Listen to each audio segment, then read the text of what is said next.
मदरसा पर जो बुलडोजर चलाया गया है और इविक्शन के ऊपर आपका क्या कहना है? तो हमारा यही कहना है कि ये खालिस इलीगल काम कर रहे हैं। हेमंत विश्व शर्मा साहब जो अपने बीजेपी गिरी है, आरएसएस गिरी, वो उस गिरी का दादागिरी दिखा रहे हैं। लेकिन सूरज हमेशा चढ़ता नहीं है, एक मतलब उसको ढलना पड़ता है। इनका भी ढलान आने वाला है। बहुत जल्दी दिल्ली वाले भी जाएंगे और असम वाले भी जाएंगे। फिर हमारा मदरसा ऐसे ही खुल जाएगा और हम लोग वही मदरसा में जो पढ़ाते थे वही पढ़ाएंगे। মাদ্রাসায় বোলডোজার এবং উচ্ছেদ ইস্যুতে ফের একবার আসামে মুখ্যমন্ত্রী হিমন্ত বিশ্ব শর্মাকে কাঠগড়ায় তুলে বিস্ফোরক মন্তব্য বদরুদ্দিন আজমলের। তিনি বলেন, হিমন্ত আরএসএস মানসিকতা নিয়ে দাদাগিরি দেখিয়ে মাদ্রাসায় বোলডোজার এবং অনৈতিক উচ্ছেদ চালিয়েছেন। কিন্তু সূর্য সব সময় থাকে না, সূর্য এক সময় অস্ত যায়। খুব শীঘ্রই সূর্যাস্ত হবে হিমন্তের। রাজ্য ও কেন্দ্র থেকে বিদায় হবে বিজেপি সরকার। পরবর্তী সময়ে আবার মাদ্রাসা চলবে পুরো নিয়মে, এমনটাই মন্তব্য করলেন আজমল। গতকাল করিমগঞ্জ রাজনৈতিক কার্যক্রম শেষ করে রাতে সাংবাদিকদের সঙ্গে কথা বলতে গিয়ে বদরুদ্দিন আজমল আসামের মুখ্যমন্ত্রী হতে চান নাকি এমনই এক প্রশ্নের আজমলের সোজা সাপটা জবাব, আজমল এত বড় স্বপ্ন দেখে না। আমার কি ক্ষমতা রয়েছে আসামে মুখ্যমন্ত্রী হওয়ার? প্রায় সময়ে আজমলকে বেলাগাম মন্তব্য করতে দেখা গেলেও এবারের করিমগঞ্জ সফরে বেশ সংযত দেখা যায়। তবে তিনি রাজ্য ও কেন্দ্রের বিজেপি সরকারের বিরুদ্ধে অনীহা প্রকাশ করে বর্তমান সরকার উৎখাত করতে ইন্ডিয়া মহাজোটে সমর্থন জানাবেন বলে স্পষ্ট করেন।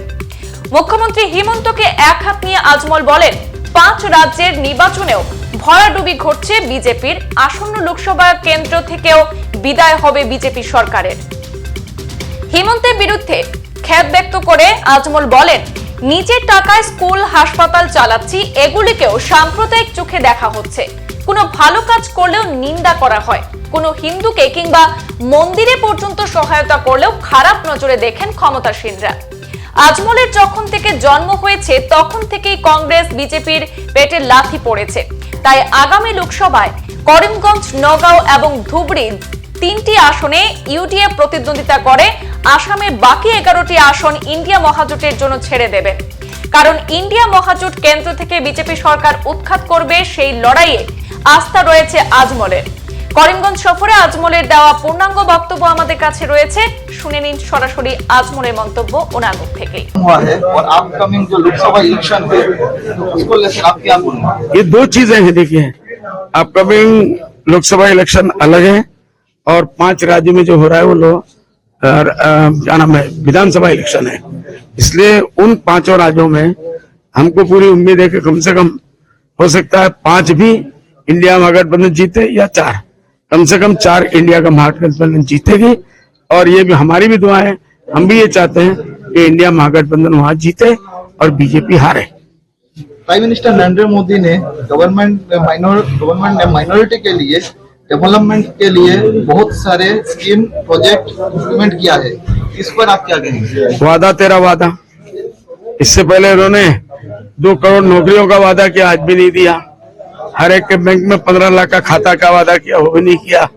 जो माइनॉरिटी फंड इससे पहले का मिनिस्ट्री में था और जो मौलाना अबुल कलाम आजाद फाउंडेशन का जो माइनॉरिटी के बच्चों को स्कॉलरशिप के लिए आता था, वो भी इन्होंने, इनके मंत्री ने आने के बाद बंद कर दिया।